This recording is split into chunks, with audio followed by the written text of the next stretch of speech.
So recently, Nia D. Hemmings made a YouTube video talking about Tower of God that interested me. You know, it caught my attention, I decided to watch it, and after listening to what he had to say, critiquing some of the aspects of the recent content in Tower of God, I wanted to break it down and talk about it and sort of respond to it.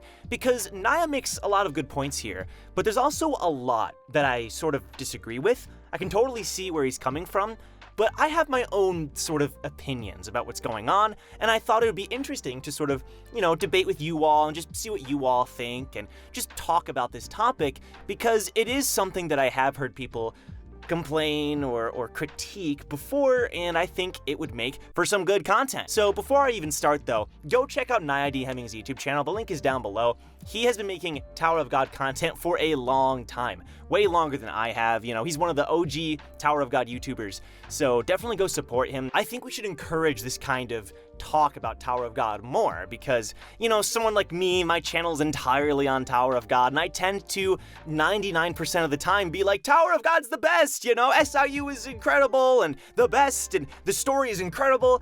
And when I say those things, I genuinely mean it. Obviously I'm biased, like pretty much my entire 90% of my channel is Tower of God based, and I obviously want people to keep watching my videos, so I'm not going to deny that I'm a little biased there, but I do genuinely mean it. Like, I'm genuinely enjoying Tower of God now more than I ever have. Like, this to me is peak Tower of God content. Hopefully you go watch his video first, which I'll link down below, but I'm gonna go piece by piece here. There's no danger in Tower of God anymore. There is specifically one current thing that's happening that could possibly occur that I think would give this situation a sense of dread, but otherwise, there's no tension and suspense in Tower of God, and I felt this way for a long time. Nia starts by sort of asserting his point here, and that is that Tower of God has lost its tension. There's no tension anymore. He brings up Yama, he brings up Bomb, basically saying there's no fear that there's going to be consequences or that something's going to happen to these characters because of the choices they make, and basically that they're going to win their fights, and the tension is lost. Now, he makes a good point about Yama. He basically talks about how Yama's back to full HP, the fight didn't even matter, he has the Fang now, and that's it, he's ready to fight. Now, the newest chapter does show that Yama did sort of still have some leftover consequences. I'm not going to spoil too much, though, for people who haven't just read the recent chapter that came out yesterday. But, aside from that, though, because that's not really too valid, it's just a couple of marks or whatever, I do agree that, I wish Doom maybe had some consequence. I wish that maybe when Doom gave Yama his Fang, maybe Doom had to sacrifice every piece of canine power he had, or I don't want to say that Doom dies, but something could have happened there. I agree. But at the same time, I do think that the entire fight served a great purpose. It built up fantastic character development for Yama, because Yama's someone who operates based off of everyone else being afraid of him. If you're afraid of Yama, you cannot hurt him. It is impossible, right? And for the first time in his life, assumedly, Yama learned what fear was like. And just the entire dynamic of Yama, for the first time ever, being just absolutely beaten to a pulp. It doesn't matter that Yama's now back to fighting fit. What matters is that he was in that position and had to learn what it was like, He was always so used to being at the top of the fighting pit, top of the food chain, and then he realized, wait, I'm not, I'm insignificant to this greater predator. He was so used to being the predator, and he was forced to become the prey. Like, that was the point of that fight. And also, he got to see that flashback with his father and Yasracha, and you can totally see that when he comes out of that, he learned something. He's a different person. And again, in the newest chapter, not to spoil too much, but Doom even remarks on that. He I won't say too much more, but it's clear that Yama is a changed person. That affected him. So while I do agree that it's like, well, okay, I guess he's back to normal and we're gonna have round 3. Like, okay, whatever. But I do think it served a great purpose regardless. I've probably thought about this for a while, but I think the first time that it really hit me was when Godot, Yama's number 2, right? As far as we're concerned, like, Yama's supposed to be the strong slayer, so you would think that his number 2 is pretty competent. And he pull up on Bam like, oh, why don't you fight me? And I'm like, oh, that nigga dead. And I'm like, oh wait, why did I immediately dismiss the high ranker. He then talks about Gato, and he references back during the Cage arc and how Gato was like the number 2, but the moment we find out that Bomb is going to fight Gato, well, you know, rest in peace, Gato. We know you're gonna lose. And I don't really agree with this because Bomb didn't even win. Like, Bomb didn't beat Gato. Like, Kansan fought Gato, and Bomb just went in for the sneak attack and just cut off his leg. You know what I mean? So it's like, I don't really think that's fair to assume. Like, even just after that, we see it takes Bomb-kun and Rack to fight Delete, who's like a tier 1, like a tier 0 ranker, you know, like the lowest tier of ranker as far as I could tell. He's just a regular dude who's a ranker with a special sword. You know, it's like, okay, so I don't know. It's not really that Bomb fought Gato and whooped him or anything. It's like, no, he just helped beat him, you know? And you could say that the tension still wasn't there, and then if Bomb and Gato did fight, Bomb would win because he's Bomb, and that's not really fair because that isn't what happened, you know? Like, Bomb was struggling to even do what he did, which was fight with Kansan and land that blow. Now, I don't know. I agree that I see what Naya's saying.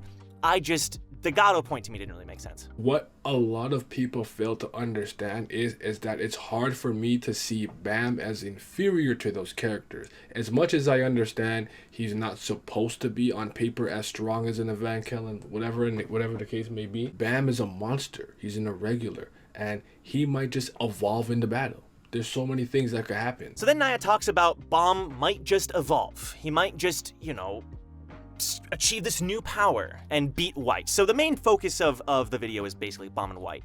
And I see what he's saying. You know, Bomb's an irregular. He's someone who has received a ton of power-ups throughout the series. Transformations and items and powers that can essentially completely change the course of the fight. And sometimes it happened in Deus Ex Machina moments, I totally agree. But my critique with this is that Bomb might just evolve, like that argument.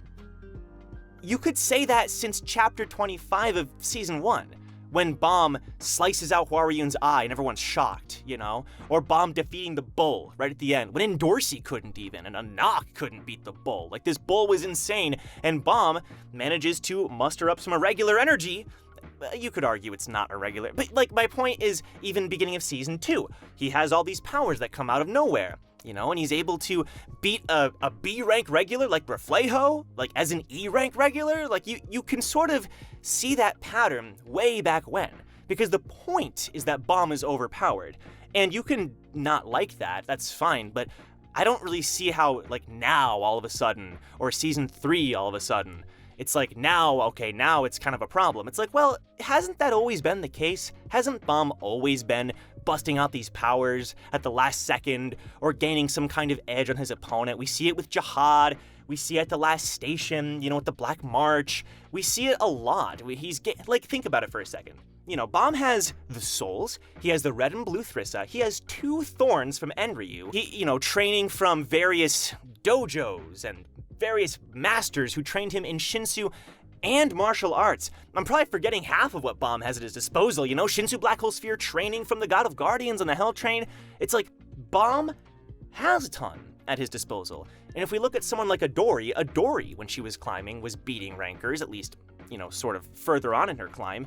So, in my opinion, it's not that much of a stretch to assume that an irregular, like Bomb or Yurik, would also be able to kind of be crazy during their climb, and especially if you have like 15 different transformations or power-ups at your disposal. Bomb has never had tension because he's the main protagonist, you know? I feel like now there's even more tension than in the past because at least there could be consequences. And I've always said this, I don't want Bomb to defeat White, which is one of Naya's next points. When I bring up this White versus Bam stuff and people looking at you like, you know, Miles told me keep the faith, and everyone's like, and I'm like, what faith? What are you guys talking about? White is dying. He's done.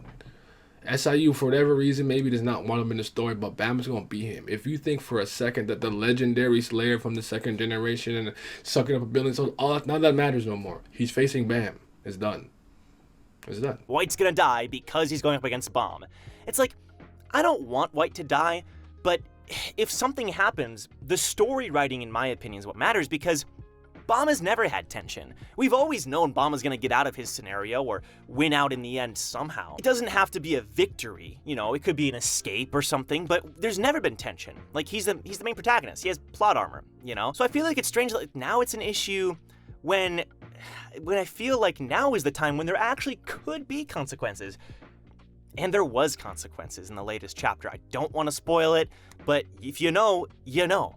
There was a consequence for Bomb's actions. He has to learn that he can't just do what he wants. Now, this doesn't mean that Bomb is gonna lose, although it doesn't look great for Bomb right now. I have faith that Bomb is gonna do something. I'm not saying he's gonna lose.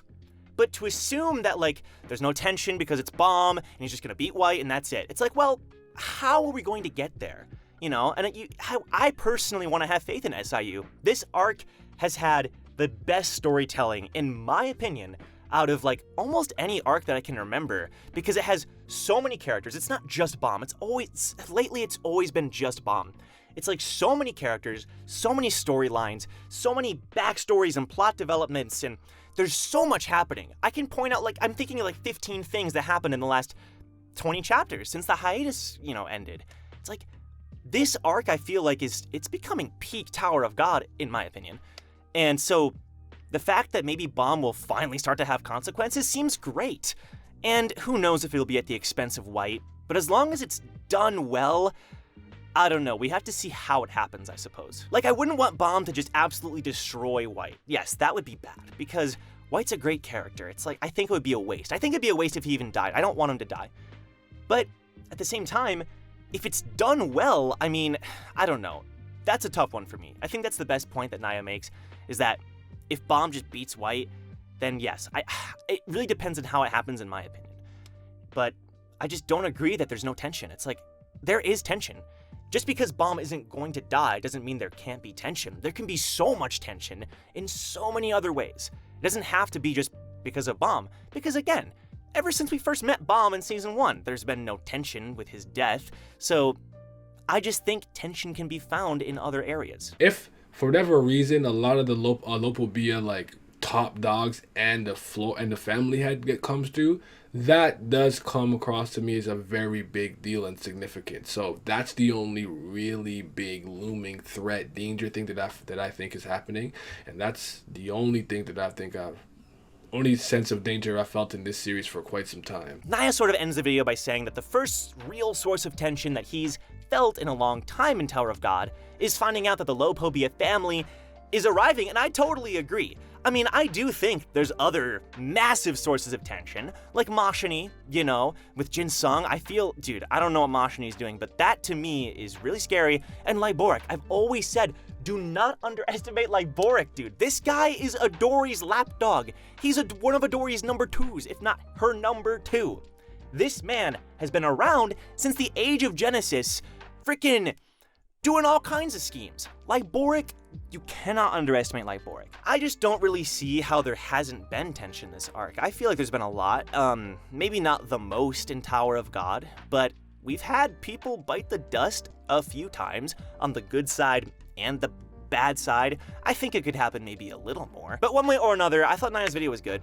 His video was short. I'm sort of really expanding the points he's making, and this this video is over twice the length.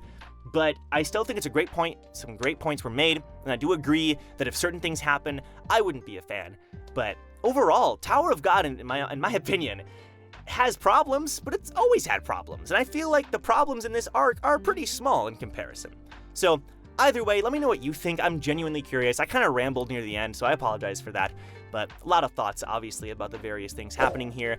Like the video, subscribe. Thank you all so much for 60,000 subscribers. I can't believe it, It's crazy. It's crazy the amount of support that I've received lately, so thank you to each and every one of you. And thank you to my patrons as well for coming up with such amazing video ideas.